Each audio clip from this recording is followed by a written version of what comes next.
Hello, hello. Welcome to the MLM Lunchtime Leadership Show. Today is law number 13, law of the picture. Hope everybody's doing well. We've got an amazing, beautiful day outside Indianapolis, Indiana. It's actually supposed to be sunny and not humid, which is kind of cool for the end of July. Hello, hello, Bess. Hello, John. Hi, Lucy. Welcome, welcome. There she is. Hey, everyone. Welcome. So sunny there, rainy here. Hi, Gloria. Yeah. So today is the law number 13 of the 21 Irrefutable Laws by John Maxwell. Yes. Famous leader, especially who love John Maxwell, love learning about leadership. So we are so happy to bring this to you. And hi, Joyce and Lucy and John. That is so cool. We are Jeffrey David Gamble of My Leadership Network, certified John Maxwell trainer. So that's why we're able to bring these to you. I am Bess McCarty of the MLM Millionaire Club School for Network Marketers.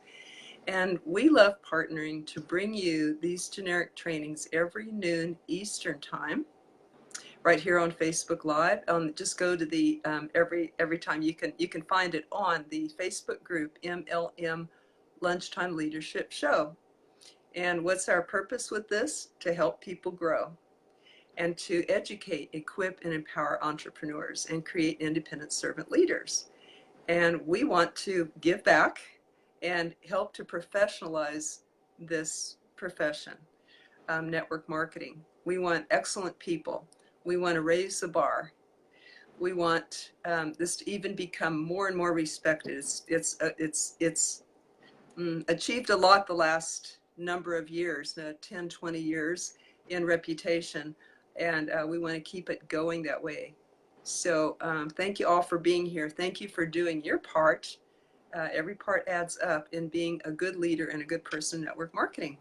Right, Jeff? Yep. That is true. So what we want to do is we want to get this kicked off. This is Law 13, Law of the Picture. And John starts out, it says it takes a leader to know a leader, to show a leader and to grow a leader. So it takes somebody who already knows this to be able to basically give it to somebody else and teach somebody else this. He says, learning the law of picture, he says, people do what people see. So it is a follow the leader, a monkey see, monkey do business. We also say that in MLM. It takes somebody seeing somebody doing something to be able to do something. It doesn't always work out with just instructions. And he says, it takes a leader to raise up another leader. He says, followers can't do it, and neither can institutional programs. So you can't learn this all in a classroom. You can't learn this from necessarily a book itself. But it takes actually being around somebody, asking questions, having conversations. And I found the same is true if you want to, spark somebody. And I had a great conversation last night with a very good friend of mine. And it was kind of one of those conversations where it was all about just, what are we trying to accomplish? What do we expect? What do we want to get done here? And at the end, the conversation was, hey, I'm thankful for somebody like you, and vice versa. It was a very mutual exchange of information. But in the end, this particular person was like, I'm thankful for running into certain people, and he had a whole list of people. And thankfully, I was actually included in that list, which was very cool and humbling. But it was a great list to be in. And what I realized is he put me in the list of somebody who was able to help out and coach and give direction. And that's a great feeling.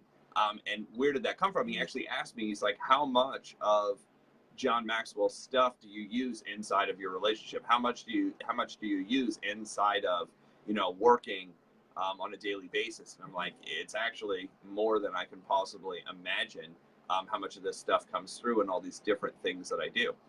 The potential of an organization depends on the growth of its leader. So you'll find that if a leader is growing very quickly and diversifying what they're doing and understanding more people, usually inside of network marketing, their business will follow behind that somewhere between 60 and 90 days. It usually takes 60 to 90 days for once a change happens to implement it if the person's working. You know, some people are going to read the books and do some of the changing themselves, but they're not going to implement it. Some of it I didn't implement for years. You know, I sat back and read and sat in the back of the room and did it all wrong. Why? Because I was trying to figure out what to do and who I was. So living the law of picture says followers are always watching. And that's one thing in direct sales that you don't realize is your team and the outside people are always watching. They're seeing what you're doing. They know if the business is growing. They know if the business is not growing. They know if you're presenting. They know if you're not presenting. They can see it. They can see it not only in the numbers, but they can also see it in your attitude. They can see it in your actions. They can see it in your motivation level.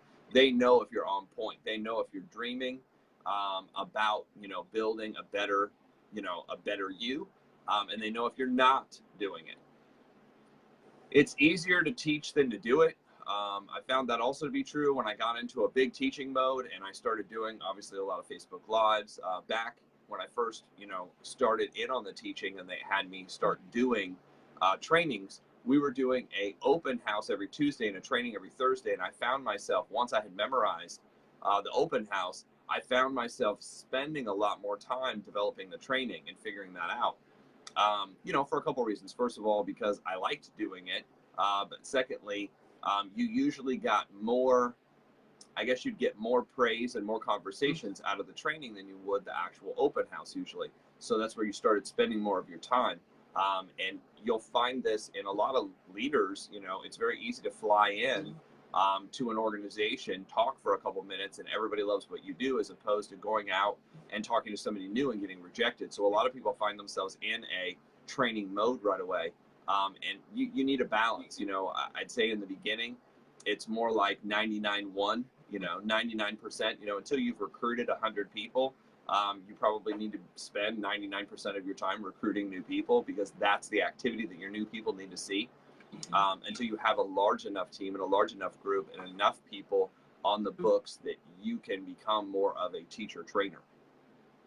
When change becomes necessary, obviously start with you. When something needs to change in the organization, when motivation needs to change in the organization, if you can start with you first and you can focus on you and your growth, then it's very easy to, you know, then show people, hey, look, I'm making the necessary adjustments. Also, if it's not going fast enough, the first person that needs to go out and start presenting and bringing on new people is you. You know, when you're like, why aren't, I love this one because I get this one a lot. Well, why aren't my people recruiting new people? When was the last time you recruited somebody new? Well, January. Okay, well, it's December. You know, a whole year's gone by. Oh, I didn't even see that. So we were taught, I say we, the group of people that I was taught by, we were always taught in our notebook, whatever month it is, whatever notebook, on the very front, you need to write the last date of the last person you recruited. And if that's a different month than you're in, that's a bad thing. As my friend used to say, that's a bad thing. You need to kind of get on that a little bit more. So write the date of the last person you recruited and figure out, you know, hey, that needs to happen more and more often. The more frequent the recruiting that you're doing, the more frequent your team will do, because again, law of picture, it's a monkey see, monkey do business. But here's an unfortunate fact about network marketing. Your team will probably do half or less of what you do. So if you expect everybody to recruit 2, you better be recruiting 4. If you expect everybody to recruit 1 a week, you better be recruiting 8 a month. You know, it's just, those are the numbers that it's going to take to produce this. So, you know, when change becomes necessary, be the first person to lead the charge. Your team will eventually follow, but it usually happens 60 to 90 days later. They want to see that you're committed first before they'll get committed. The greatest gift a leader can give is becoming a great example. The best thing you can do is become an example of what to follow, not a voice of what to do. You know, it's the typical, you know, parent kind of training. You always hear this, you know, do what I say, not what I do. That does not work inside of direct sales, inside of network marketing, inside of MLM. If you're trying to build a business, don't be that voice that just tells people what to do. Show them, be the example of what to do. One of my one of my good friends inside of the MLM. I think his highest level he's gotten to 400,000 a year. He's built several companies. He's been a $100,000 earner in at least three companies. That he's earned over $100,000. One of which I know he was a top recruiter, top team builder for a period of 4 years in all of the top levels before he, exited and then made more money in the next company. It was crazy.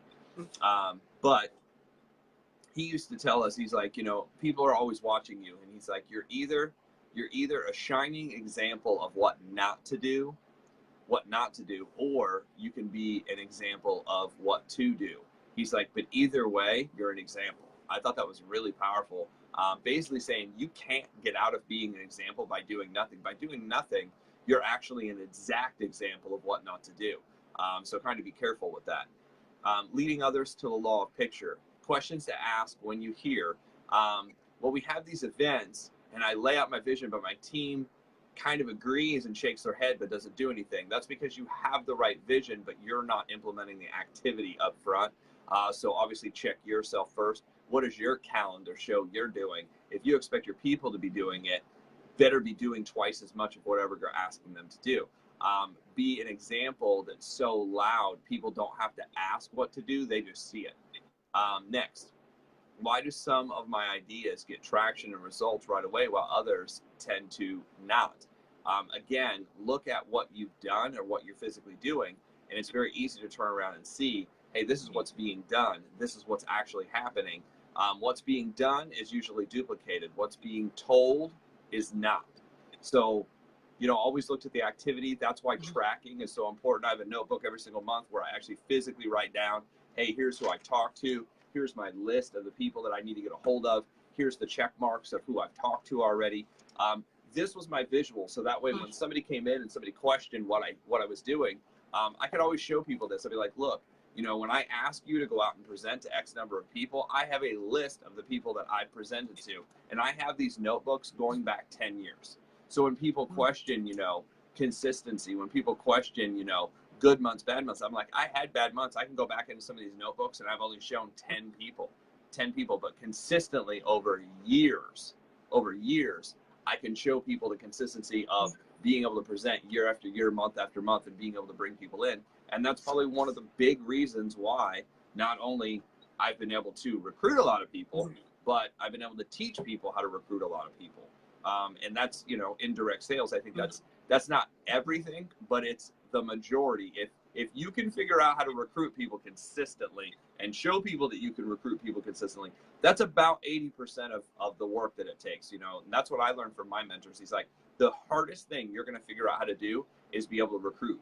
He's like, the second hardest thing you're going to figure out how to do is teach people to recruit. He's like, and then the hardest thing is once you teach people to recruit is for you to keep recruiting. Because once you can teach other people to do it, you're going to want to go help them more than you are going to want to do it. And that's a really hard thing to start clicking off because you're like, oh my gosh, I have all these people, I need to train them. Again, you get back into what they're talking about. You're training and not actually showing people how it works. So with that, I'm going to turn this back over to Bess and get some of her insights on the law of picture. I just love all the things you said, and I'm taking a lot of notes here. I love that you pointed out that we could slip into, it's easier to teach than do, and more comfortable there. And we think, oh, that's important reproductive behavior, but yet we still are the role model, right? And to keep recruiting, that's really the secret. And I know that Jeff walks his talk. He does twice or sometimes 10 times whatever he asks other people to do. So thank you for all those notes. Hey, Nancy, welcome. And Denise and Lucy, so glad you're here. Thank you all for the likes and loves that you've been sending. I appreciate that. And if you're watching the replay, please type in replay so we can thank you. If you know someone, if you're getting benefit from this and believe it could be a benefit to someone else, we'd love if you hit the share button or tag them. I just shared with a bunch of people here that I know would love to be on. So how do you know if you are a leader and an example and a role model to people? if you're not alone, you are an example of one thing or another, like Jeff was saying, the right thing or the not right thing. And another way I define that for myself, thank you for the loves, you guys.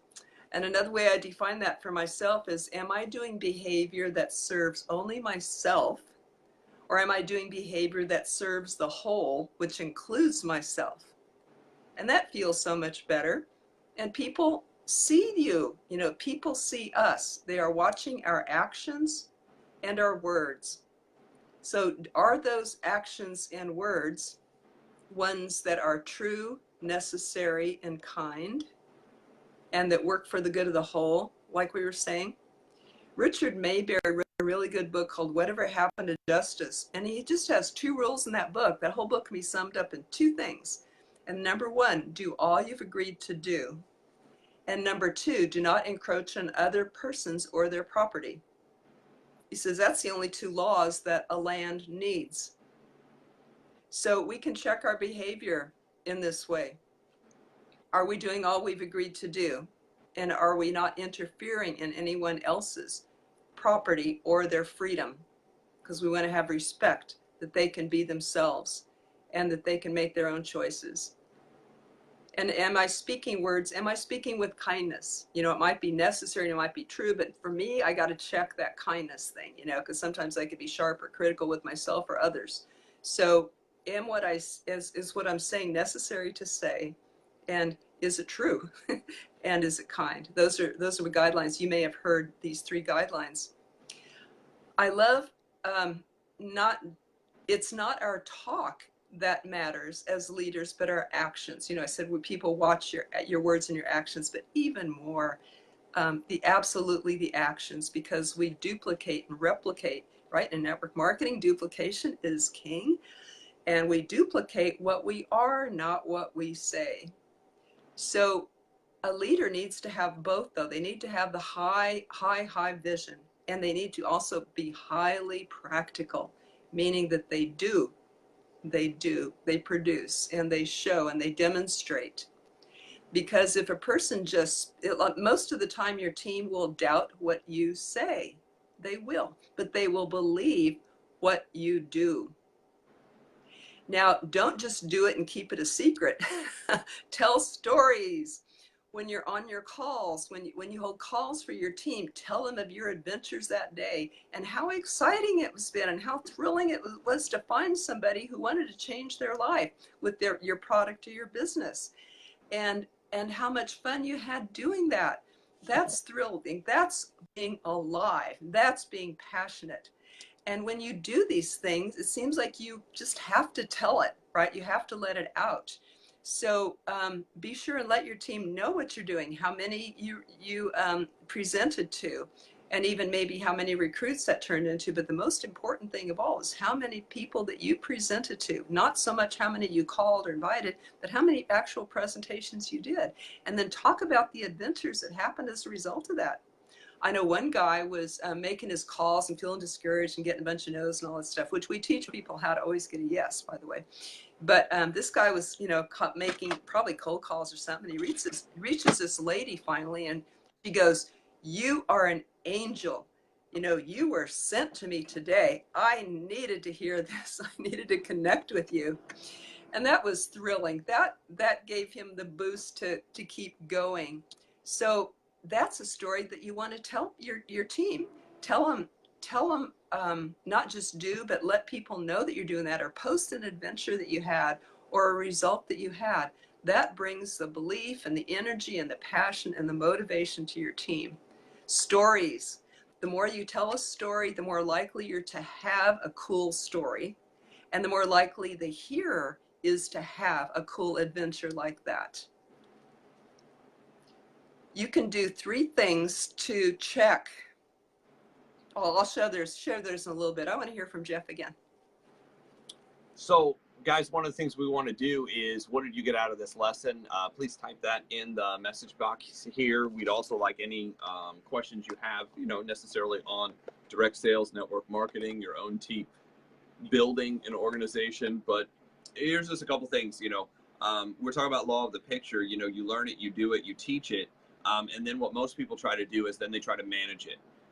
And we say management is just one level away from basically the death of your organization, because when you get into the management mode, you start doing things like scolding it, you start doing things like demanding it, and expecting it done without basically participating in it, and that actually crushes the organization.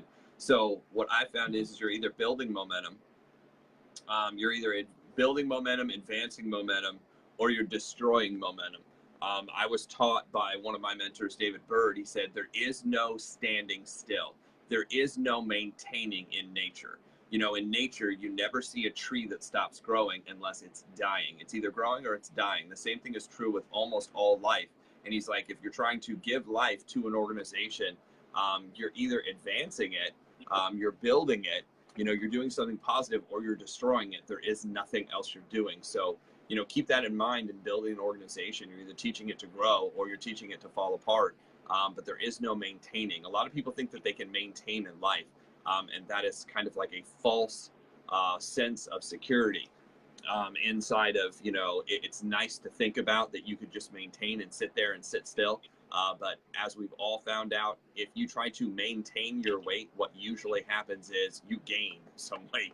You know, you try to maintain your diet, you usually gain. So you're either advancing and moving forward and getting better, or you're actually falling behind, because time, unfortunately, time is an enemy we all have. So, you know, as time goes by, that's just a problem that happens just because of what's happening.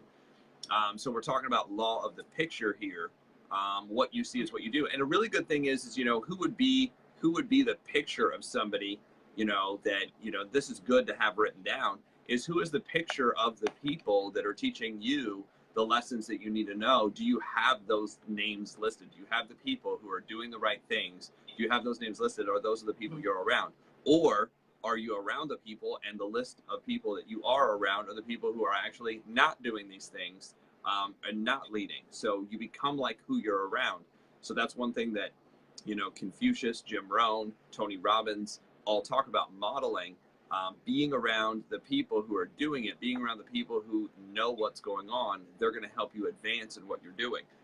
You'll seldom see somebody who really knows what they're doing hanging out with people who are not doing it.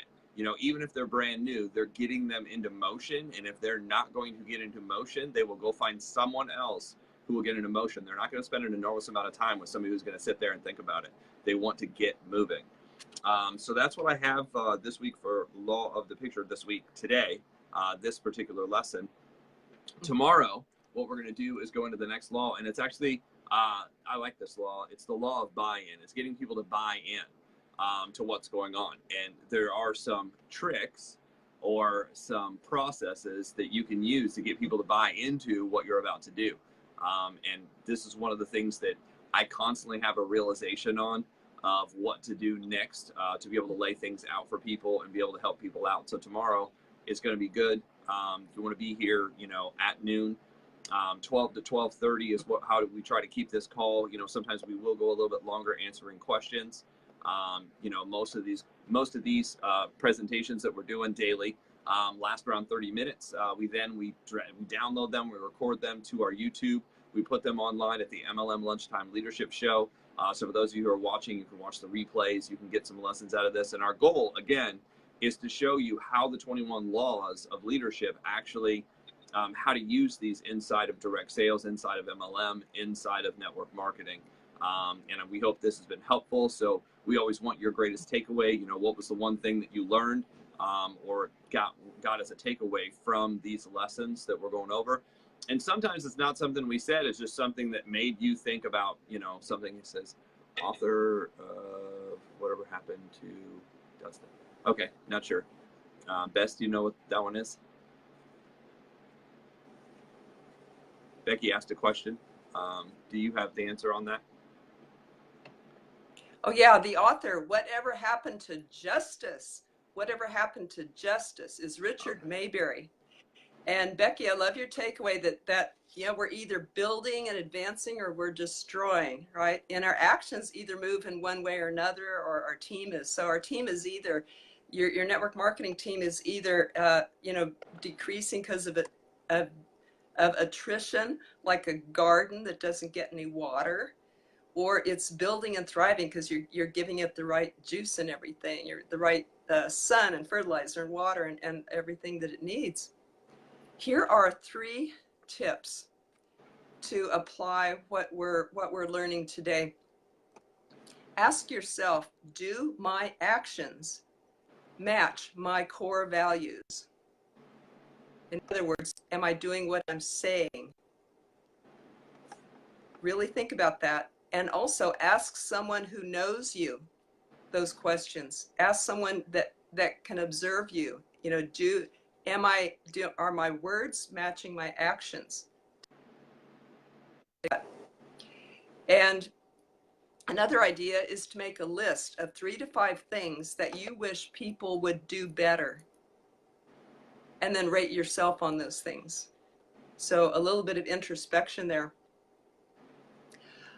If you are watching the replay, again, we'd love if you type that in. If you want to join our Facebook group, just go to MLM Lunchtime Leadership Show and request to be a member, like a bunch of people are doing, because there you can get the replays, a link to the every day, the show. I put that link on before the show, and a free book to follow along, and community support about leadership. And you can also leave questions there for the next live in case you're not able to be there, and then you can watch the replay and hear the answer. That's what some people are doing.